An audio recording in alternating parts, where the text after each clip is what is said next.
De nada vale eu estar a ler a palavra, eu ir à igreja, até mesmo servir, se eu não tiver intimidade com Deus. Porque eu quero ser abençoado. Isso é o de menos. O que importa é conhecer o caminho do Senhor. É necessário nós termos esses requisitos, mas é mais importante ainda entender o valor do monte do Senhor.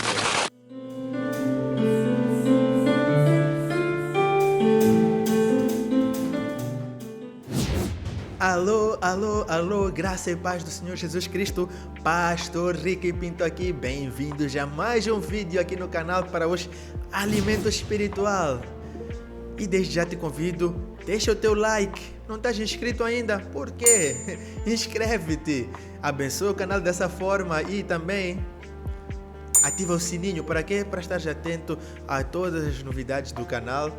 Temos tido mais vídeos, temos tido assim um pouco mais de atividade no canal, então esteja atento. Like, já puseste? Obrigado. Será que tu agradecer à toa ou já puseste mesmo? Vamos ao Salmo 24, vamos ler o verso 3 e o verso 4. Quem subirá ao monte do Senhor? Quem permanecerá no seu lugar santo? Resposta: aquele que é limpo de mãos e puro do coração, que não entrega a sua alma à vaidade nem jura enganosamente. O Salmo 24 que acabamos de ler, assim, só este trecho, convido-te a ler o Salmo inteiro, também tem aqui na descrição o Salmo inteiro, se quiseres acompanhar dessa forma. É um Salmo de Davi e a Bíblia apresenta-nos Davi como homem segundo o coração de Deus. E aqui o Salmo 24, ele é dividido assim em três partes, tem ali um termo chamado Selá, que faz separação em algumas Bíblias, em outras não vem dessa forma, aparece em negrito ou em bold, na primeira palavra ou no número do verso, para sabermos que há ali uma separação. No celular, no digital, muitas vezes não tem esses detalhes. E neste trecho que nós lemos, que vai até ao versículo 6, que não lemos o 5 e o 6, eu destaco assim três questões, que é a pergunta: quem subirá ao monte do Senhor, quem permanecerá no seu santo lugar? E depois o início da resposta, né? Que é aquele que é limpo de mãos e puro de coração. E assim eu quero trabalhar estas três questões: quem subirá, limpos de mão, puros de coração. E vou começar do final. Vamos falar sobre puro de coração. Começamos então pela resposta que Davi deu enquanto ele compunha este salmo inspirado por Deus. E eu sempre olhei, talvez não seja o único, para o termo coração puro, como se estivéssemos a falar de limpeza, né? Como se estivéssemos a falar da santidade. E não é exatamente o que o texto está a falar, né? Ao falar do coração do Senhor, porque quem está a falar disto aqui é Davi, mas ele foi inspirado por Deus e está a falar de como Deus nos receberá na sua santa presença. E Davi não estava ali apenas como o rei, como o poeta, ele era profeta do Senhor também. E ele falava também as maravilhas que vinham de Deus para nós, para que nós pudéssemos entender. E quando nós falamos de coração puro, não estamos a falar apenas da limpeza, porque limpeza de coração, apesar de ser o coração que é algo interno, a limpeza fala sobre aquilo que pode se ver. Se eu estou limpo, dá para ver, se eu estou sujo, também dá para ver. Só que a pureza fala de algo mais interno, ou seja, fala daquilo que intenções. E aqui a palavra puro, coração puro, no hebraico é entendido como claro, sincero. Então, eu entendo que a primeira resposta de Davi é que nós devemos ter assim coração sincero. O povo hebreu, ao ler este salmo de Davi, os judeus, ao ler este salmo de Davi, os israelitas naquele tempo, eles percebiam que Davi falava de aquele que tem um coração sem hipocrisia. Nós devemos ter em nossos corações assim, sinceridade. A palavra sinceridade, sincera, do latim sincera, sincera, ou seja, sem algo que cubra as imperfeições, porque ao fazer alguma obra de arte, eles depois punham uma cera para cobrir as imperfeições.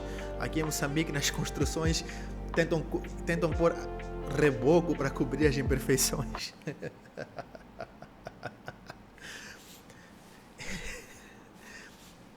E quando falamos de coração puro, estamos a falar sem algo que venha para fingir as nossas imperfeições. Fala de sermos verdadeiros, sem disfarce, sem fingimento.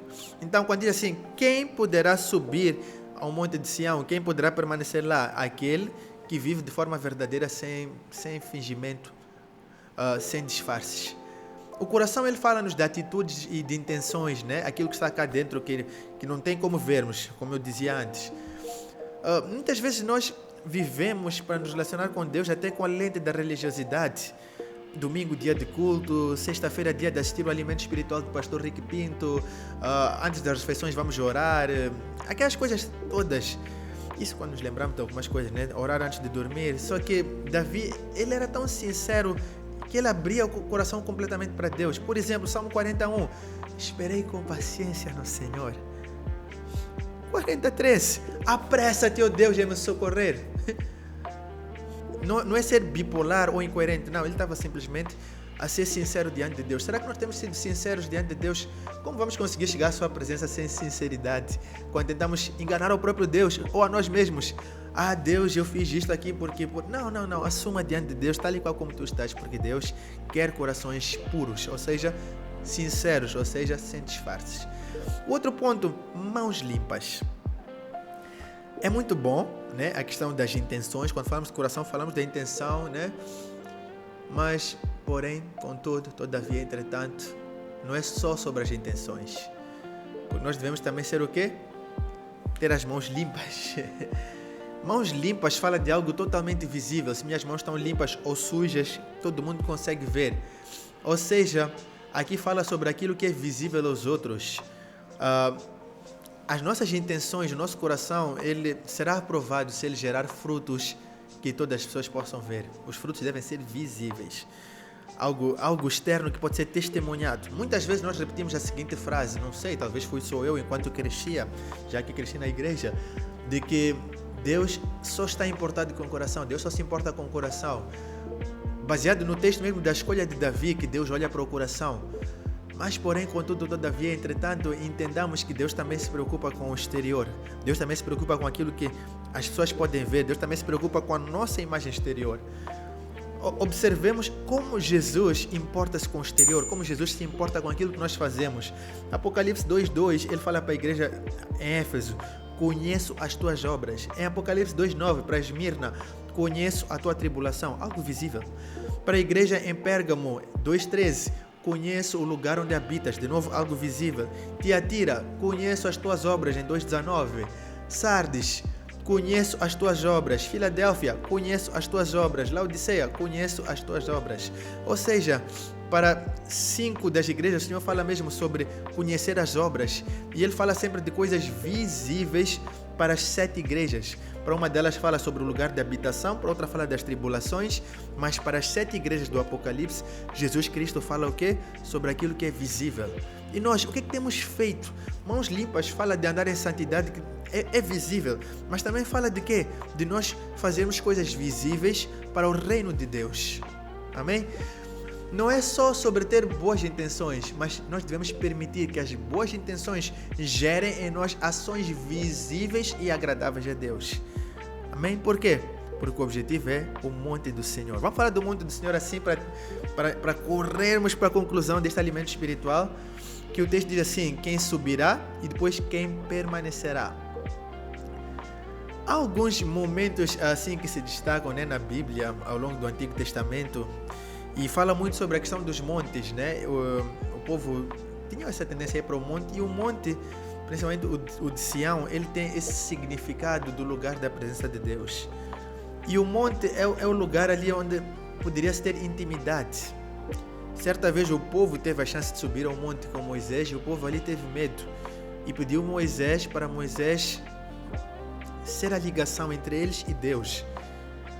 E é interessante que o povo viveu dessa forma durante muito tempo, e há pessoas que até hoje vivem dessa forma, querem que seja o seu pastor, o seu líder, como se fosse um guru espiritual. E dessa forma, essa pessoa vai fazer a ligação entre ele e Deus. Mas não é assim. Não. Eu devo ter relacionamento com Deus. E Davi fez esse questionamento que na verdade era um anseio, né? Quem subirá o monte? Então ele respondeu, mãos limpas, o que nós falamos há pouco tempo, ações visíveis, abençoadas por Deus, coração puro, sincera, em total sinceridade. Depois diz assim, quem subirá? Para quê? Para permanecer. Davi, o objetivo dele era fazer uma morada no monte do Senhor. Muitas vezes nós queremos apenas visitar o monte e depois permanecer na nossa vida. Só que Davi era um homem que nada mais importava para ele. Ele diz assim: uma coisa peço ao Senhor e a buscarei. Que o quê? Ó Senhor, que eu possa ficar, deixa-me ficar, Senhor, na tua casa. Uma coisa só o que ele queria, fazer o quê? Ficar na casa de Deus. Onde? No lugar da presença de Deus. Aonde? No monte. Por isso que ele diz: quem subirá e quem estará, quem permanecerá, quem há de habitar nesse lugar. E quando nós tivermos esses requisitos, nós devemos não apenas subir para visitar, mas subir para permanecer. Nós fomos feitos para estar no lugar da intimidade com Deus. Nós fomos feitos para estar em Deus e no monte do Senhor nós temos intimidade com Deus. Há dois tipos de pessoas que seguem a Deus na vida. E o Salmo 103:7 nos dá essa definição, ou essa diferença dos dois tipos de pessoas. Aqueles que são como Moisés, que chegam perto de Deus, e Davi foi um desses, e eu também quero ser um desses. E aqueles são como os filhos de Israel. Diz o seguinte: manifestou o seu caminho a Moisés e os feitos aos filhos de Israel. Ou seja, uns receberam as bênçãos, os benefícios de estar com Deus, mas o outro recebeu o caminho. Conheceu a Deus. Receber o caminho é conhecer a Deus. Conhecer a Deus fala de intimidade com Deus. E a intimidade com Deus é para aqueles que temem a Deus. É algo maravilhoso estar nesse lugar, onde nós tememos a Deus e podemos ter intimidade com Ele. Nós precisamos de nos relacionar com Deus, meu querido, minha querida.